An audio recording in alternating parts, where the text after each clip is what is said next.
class. This is Pradeep sir, my YouTube channel Pradeep Parasmani for free education, motivation, life skills and general talks related to your overall development. Right? So we are doing geometry these days.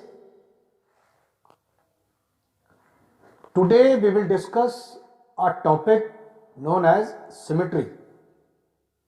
Right? It might sound something different, but when I explain these things on the board, you will get a very clear idea about what this 2D symmetry is. Okay? So thank you. Please pay attention on the board. So class, today we will do 2D symmetry, two-dimensional reflection symmetry, that is linear symmetry. But before I start with the explanation, I have a very sincere request to you all that please watch all the videos till the end so that you don't miss any concept or the fundamentals or the basics of the topic. So what do we mean by linear symmetry? A figure is said to be symmetrical about a line L if it is identical on either side of L, right? And this L is known as the line of symmetry or the axis of symmetry. Let us understand this. Now look at the design given. If you fold it along the line AB, you will find that the designs on the two sides of AB will exactly coincide with each other. So we will say that the given figure is symmetrical about the line AB. Got it? To give you a further clear understanding of this concept of symmetry, you can see the screen now. We have different alphabets and I have shown the line of symmetry for each of the alphabet. You can just observe it very carefully and you will easily understand what is symmetry, what is line of symmetry or the axis of symmetry, right? Now I will give you 6 different situations, different examples to make you understand the line of symmetry or the linear symmetry, right? See this example number 1. We have a line segment is symmetrical about its perpendicular bisector. You understand perpendicular bisector? The perpendicular bisector of a line segment actually bisects the line segment into two equal parts, right?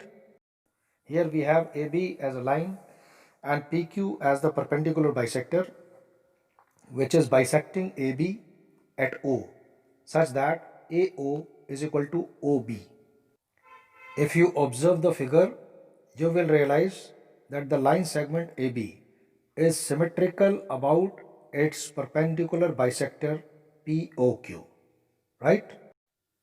The second situation is a given angle having equal arms is symmetrical about the bisector of the angle. Okay? See this figure. Let AOB be a given angle with equal arms OA and OB, and let OC be the bisector of angle AOB. Then clearly we can see that angle AOC and angle BOC are equal, or you can say identical.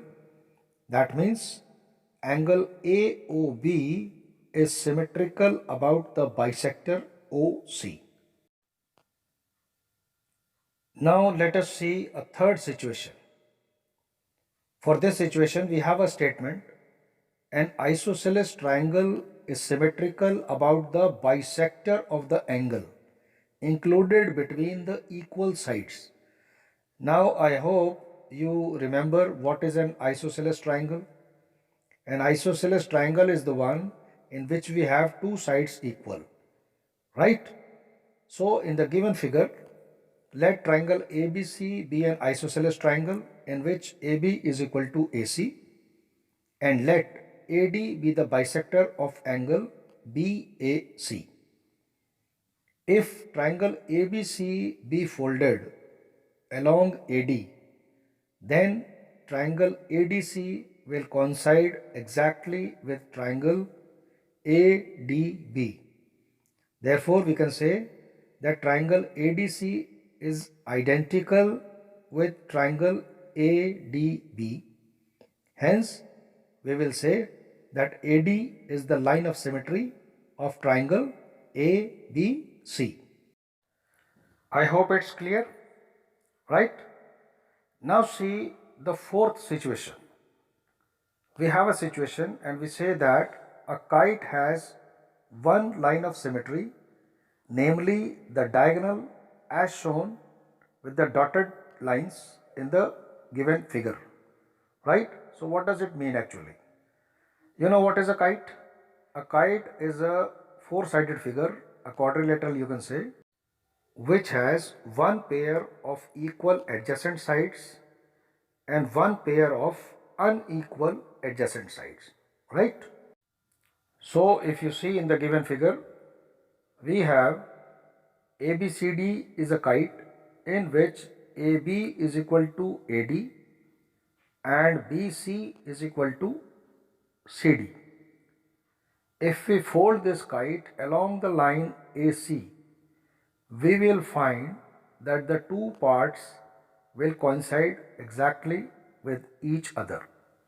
So we will say that the kite ABCD is symmetrical about the diagonal AC. I hope it's very clear. Now let us see a new situation.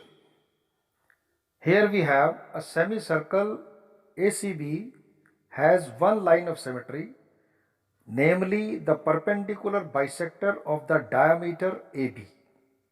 Now what is a semicircle? It is a half circle, right? Which has a base of the diameter. So AB is the diameter of a circle and we have a half circle as shown, right? So ACB is a semicircle and PQ is the perpendicular bisector of the diameter. Now if we fold the semicircle along the line PQ, we will find that the two parts coincide exactly with each other. Therefore, we can say that the semicircle ACB is symmetrical about the perpendicular bisector of the diameter AB. I hope you got it, right? Now let us see the last situation. Here we have an isosceles trapezium will have one line of symmetry, which is actually the line joining the midpoints of the bases of the trapezium. So what is a trapezium actually? A trapezium is a quadrilateral which has one pair of parallel sides, right? And isosceles trapezium means in which the non-parallel sides are equal, right? So if you see this figure, let ABCD be an isosceles trapezium in which AB is parallel to DC and AD is equal to BC. Let E and F be the midpoints of AB and DC respectively. By chance, the point F is labeled at a wrong place. Please see it as a point between C and D, right? So, if we fold the trapezium along the line EF, we find that the two parts will coincide with each other. So, we can easily say that hence the trapezium ABCD is actually symmetrical about the line EF. Okay. So class, this was the basic idea about the 2D symmetry. Tomorrow I will give you 6 more examples to make the concept very, very clear to you, right? You can go to the description box of this video or the end screen templates at the end of this video, and you can have all the videos of 6th standard mathematics in a playlist labeled as 6th standard mathematics, right? So thank you so much. Goodbye. Love you all. Keep revising. See you soon.